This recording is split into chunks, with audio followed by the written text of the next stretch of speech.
Hey, what's good? Lil Dicky is an actor, comedian, and rapper that I find as talented as I do hilarious. This is Lil Dicky doing a freestyle in the 106 and Park Backroom. I'm going to be working on some drawings for an animation. Before we get into it, remember to go to coconutjustice.com to get you some clothes that I think would look good on you. Let's go. Lil Dicky over at 106 and Park. If you don't know, 106 and Park is the address.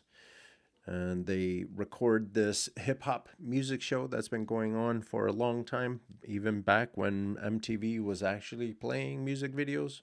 And Lil Dicky, he is just, you're going to see, he's talented as hell. If you want to go down a rabbit hole after this, go check him out on Sway in the Morning. He did this freestyle on Sway back a couple years ago. Oh my God. That's what made that freestyle made him stand out in my head because he rhymed dun-na-nut, dun-na-nut. What was it that he said?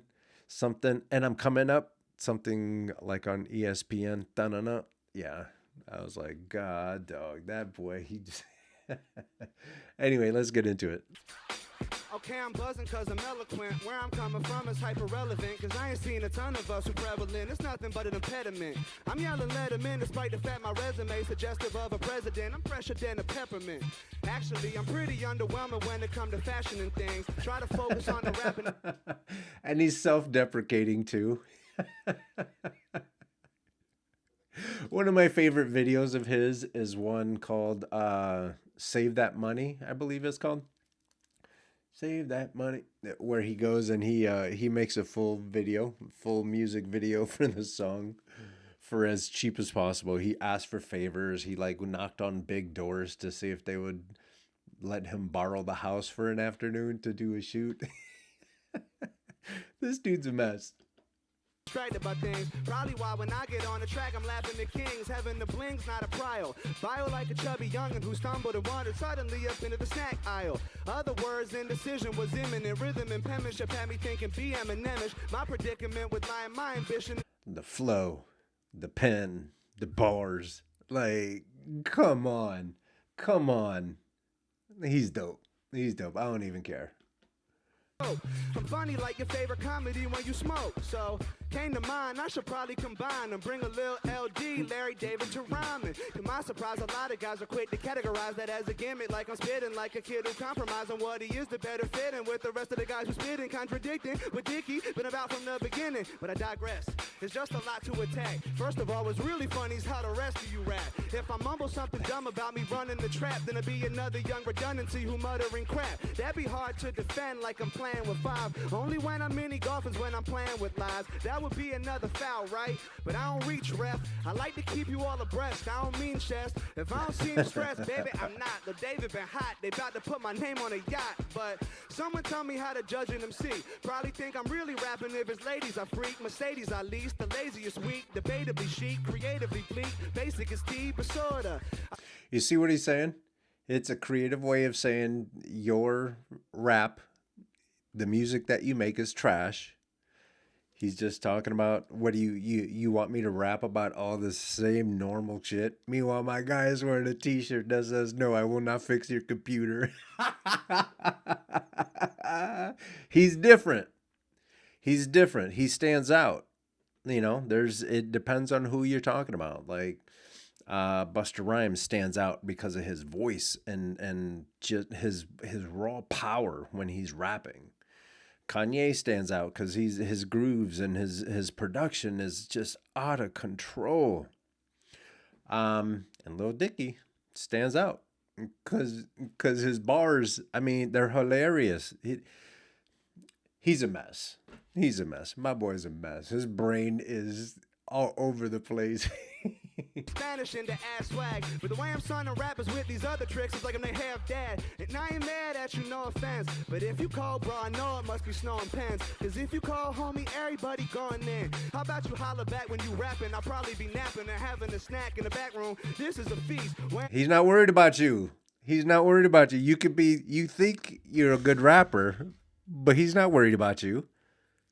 He's in the back having a sandwich, getting his nails done. He is not worried about you. On these rappers like I'm made up of yeast. Way I'm sizing up these actors, I should hand you a cleat. You gone in a couple, brother, and you bumming the scene. Me, I don't play with you, dog. Want to muscle with the flow, get a squad involved. You could have seen me in the post if you blocking my song. If you're trying to compare bar for bar, you better go get a spotter. Because you're weak. Your bars don't compare. See me with the cloak Harry Potter put on. Couldn't see me like a ghost doing nothing at all. I'm taking over and they mad. Father-in-laws, you know why. Father-in-laws don't want you tapping that ass and pulling up. Teach her, treat her with respect. You know what I mean? Stop it. Keep it real, I don't care, but I'm murdered out. It's been a year and I'm here, that's a turnaround. Second guess my name, never question what the nerd about. I'm David Bird, I'm out. Lil Dicky for word of mouth purposes. Yeah, buddy.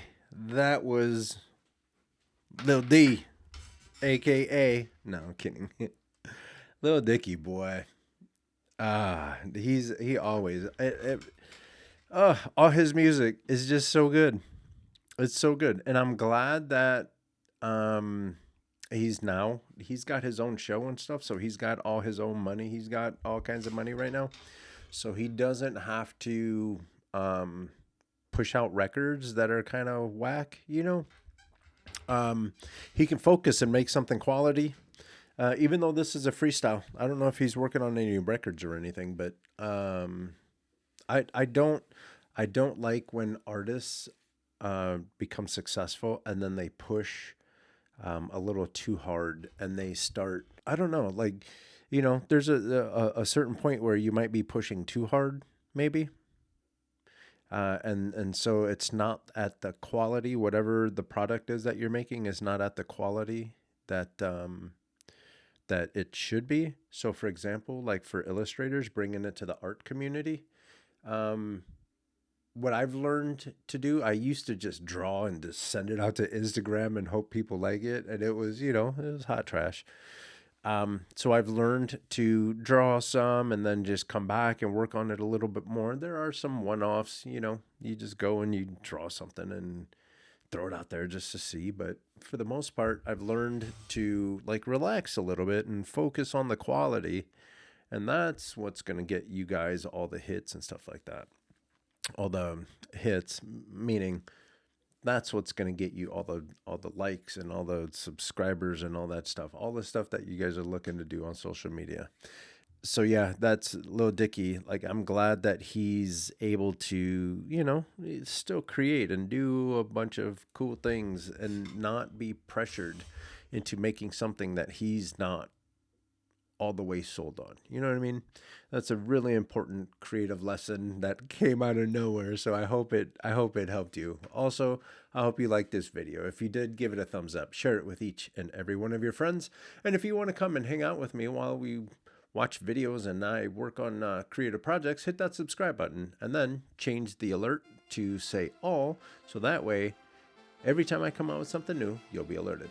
Don't forget to go to coconutjustice.com to get you some dope gear. And with that, I'm out.